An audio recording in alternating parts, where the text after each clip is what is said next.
All right, team. So today we're going to talk about cortisol and we're going to talk about fat. Initially, I was going to split these into two separate videos, but the more and more I looked at it, the more and more I realized it needed to be together as one video. So cortisol is something that most people don't understand the actual function behind of it.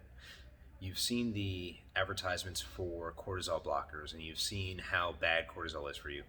What people don't understand is cortisol is in charge of tissue remodeling. Cortisol increases in response to stress. Cortisol increases in response to the intensity of your workouts.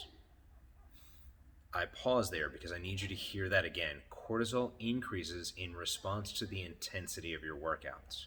So everyone has some form of stress in their life. Everyone has some form of thing that's causing their cortisol to go up outside of their workouts. What then happens is we work out super hard, and that's not a bad thing.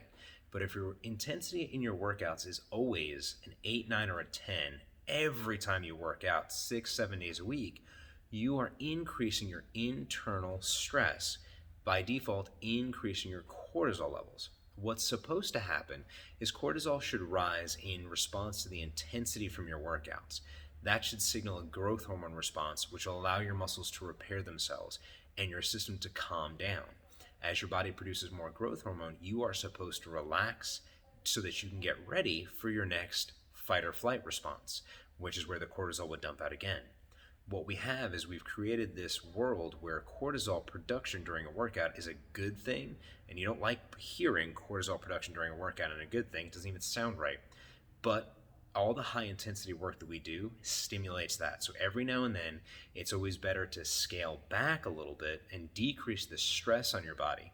The other thing that people do that increases cortisol is they decrease their calories massively. This will cause them to usually gravitate towards more carbs for fuel and sometimes break down and have a lot of sugary snacks, which will also increase cortisol. Something that's often overlooked is our other subject, fat.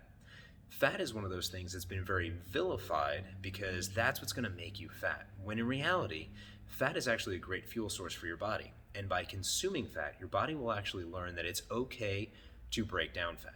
Now, the metabolism of dietary fat and the metabolism of body fat are different metabolisms. However, if your body understands that fat is coming in, it can burn fat.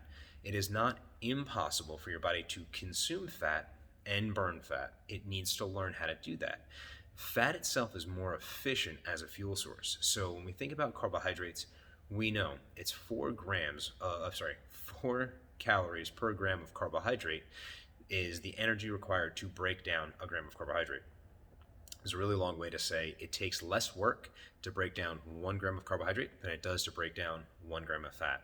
So if you're thinking about that, where would you rather have more energy pulled from in your system? That 1 gram of carbohydrate or those 9 grams of fat that you get in? Well, you want it coming from the fat. The average human body has enough fat that they could run 1 to 2 marathons back to back and not even cause a dent in their fat reserves. We have that because we are endurance-based creatures. Despite what you think, despite how you train, despite a lot of other things, we have the ability, a lot of us have a lot of abilities we don't tap into, but we have the ability to burn fat very, very well if our system is stimulated appropriately. Meaning if we keep our carbs relatively low, and definitely our sugars relatively low, we should be able to burn fat more efficiently.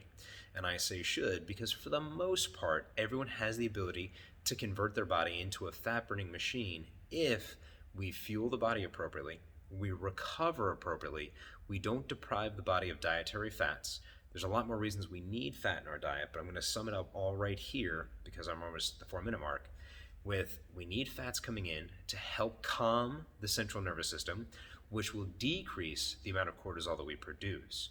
So the goal is to decrease stress in your body by changing your dietary habits. Instead of eliminating all fat from your diet, have some fat in there. It will help calm your central nervous system and help you burn more fat.